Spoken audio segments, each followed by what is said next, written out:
Rubbing out a finish. I'm just kind of going to cut to the chase on this. You know, I've told you I did auto body and painting for years, and we used the big buffers and whatever. And again, one of the things with an automotive compound, which a lot of guys I see like to use, is unless you're going to a gloss, it's tough to do. You know, and they're made, that's exactly what they're made for. An automotive compound is to rub to a high gloss. To rub to a satin, semi-gloss, or matte finish, that's a whole lot harder.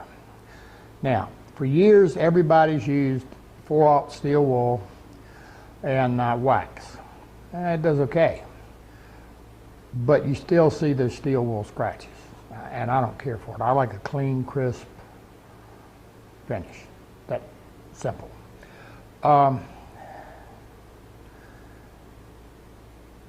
And the Scotch-Brite pads, the synthetic pads, you know, they do okay too. But the problem is they will dull a sheen and rub it and take the sheen down on something.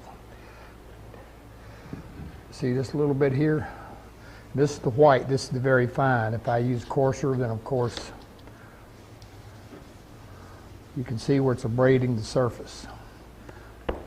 Now, and then they use pumice and rotten stone, and that's basically a form of a compound. And again, depending on the grit in it, is kind of the sheen it would give you. But today, we have the the Abralon pads by Mirka. I think there's another one called Sia Air, S-I-A-A-I-R. And I think now that, I think Festool's got some of them out and whatever. And essentially what they are is just, now this is a red one, this is the Sia Air. This is basically, it's a sanding sponge with a fine grit paper on it. And one of the reasons I like these so well is because you're sanding. Now you got to think about something. When you're using a compound, or you know, any of these, it's an abrasive. You're still cutting finish. You're removing finish. So sanding, don't let that throw you off.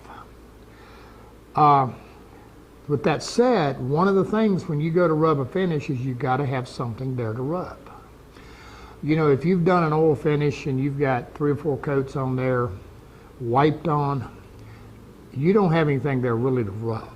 You can polish it a little bit, but you don't have anything to really rub, sand and rub, because again, you're removing.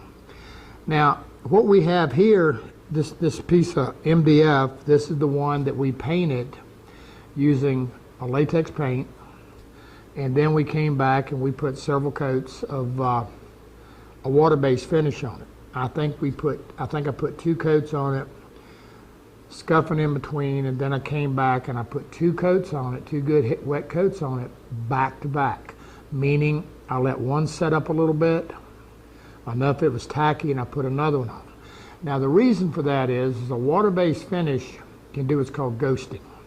That means when you go through one layer of finish into the other, you can see it. Now you're not going to have that with a solvent base because one burns into the other. They fuse together and create basically one film. Now there's a lot of different products out here now that water bases. I know Target Coatings has one, it's their EM6000 that they claim burns in just as well as a solvent.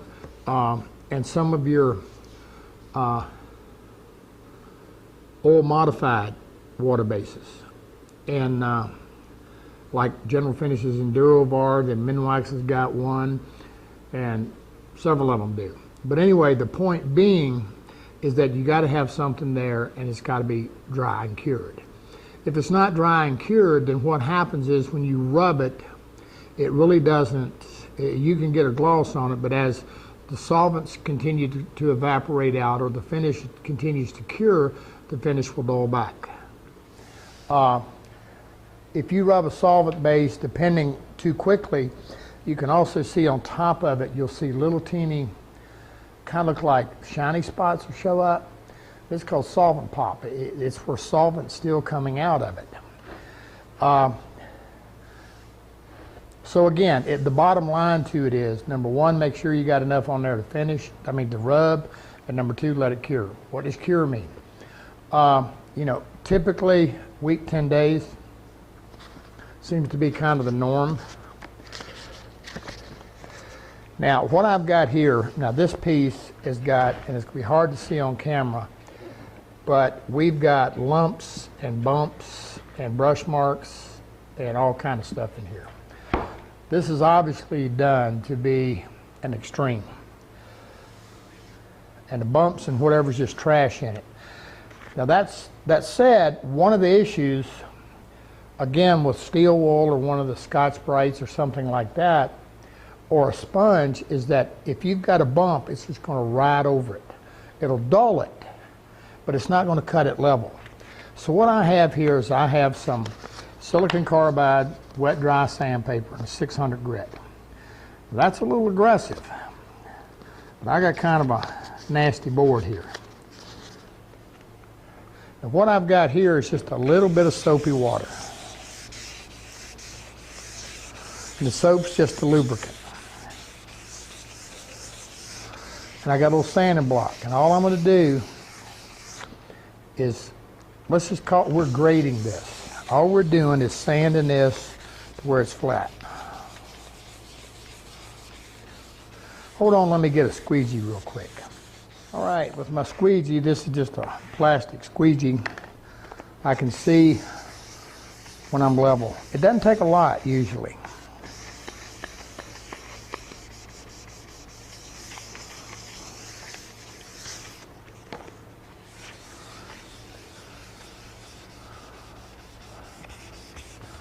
And that's the reason the little block. Now, one of the cautions, you see how the water on here is turning white? That's simply the finish. Same reason why when you sand between a coat, you get the white powder. Now, if you finish it and cured, and even if it is, it's a good idea to get that off there. If you've got an oak or something like that, you got anything, if it gets down in the pores and dry, it can stick pretty tenaciously. It can be very hard to get out and get. So keep that clear and keep it wet.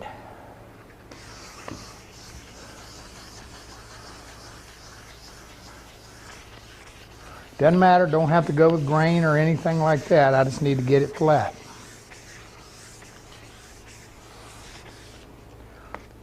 All right.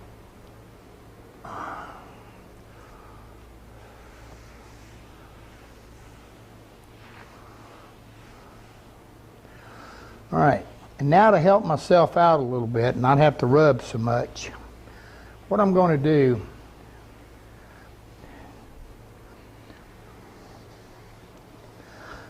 I'm flat, yeah, looks pretty decent. What I'm going to do, I've got some sanding sponges, and one's an 800 and one's a 1200. Now I could just as easy continue using the silicon carbide sandpaper, the water dry. You can also buy, now these are Merca. Here's an 800, here's another 800, and here's a 1200. And I can take my sander and sand it, random orbit. But the finer I get on this, the better I'm going to be. So I'm going to, the scratch. So I'm going to take a little bit of this sanding sponge. This is the 800, and I'm going to sand it a little bit. Again, what I'm doing now is I'm trying to get rid of the 600 scratch.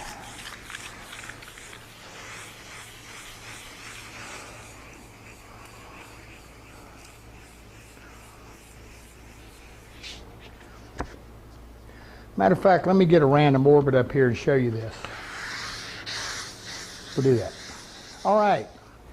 What I had to do is for the Abalone, it's a 6-inch pad, and so I had a 6-inch disc on my sander, so I changed to a 5 because these are 5. And But anyway, this is a 1200 grit, and I'm just doing it dry. You can use a little water with it if you want.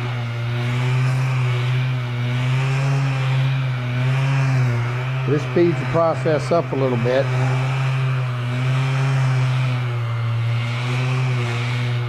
Now I can't emphasize again, be careful of edges. Again, be careful you don't go over those edges.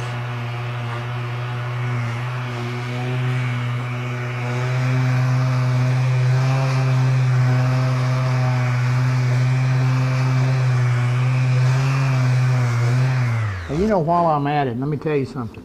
If you're trying to kind of do a matte, old, kind of country finish looking, sand it up to about 800, and just throw a coat of wax on it. Looks great. But I'm going to caution you something on the waxes, and I'll tell you a little bit more about this later.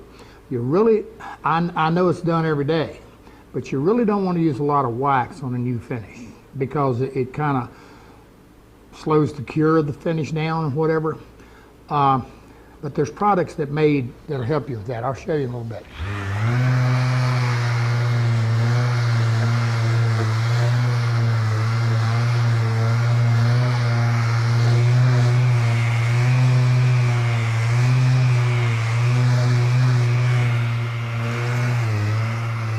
All right, I'm in pretty good shape here. I'm sanded up to a 1200 grit, and I'm smooth. I'm nice. It feels like silk. It just doesn't have any sheen.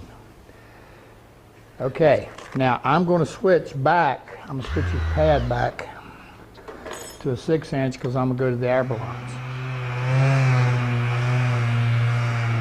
All right. Now what I've got on here right now, even though I sanded this with 1200, what I've got on here now is 1000 grit. It's just kind of where I start.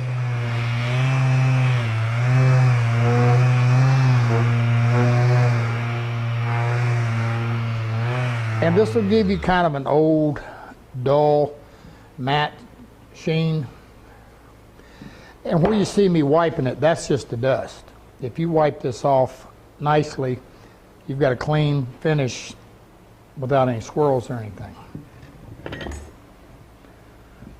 Now what I'm going to do, and what I usually keep for rubbing out, they come in several different. I keep 1,000, 2,000, 3,000, 4,000.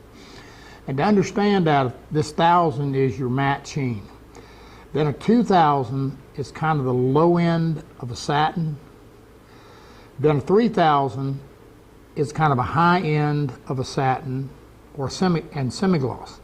Now, what am I talking about when I say low end, high end?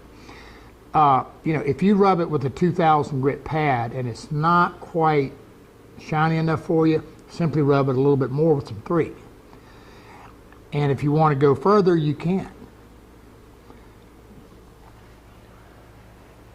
All right, let me get some 2,000. We'll be right back.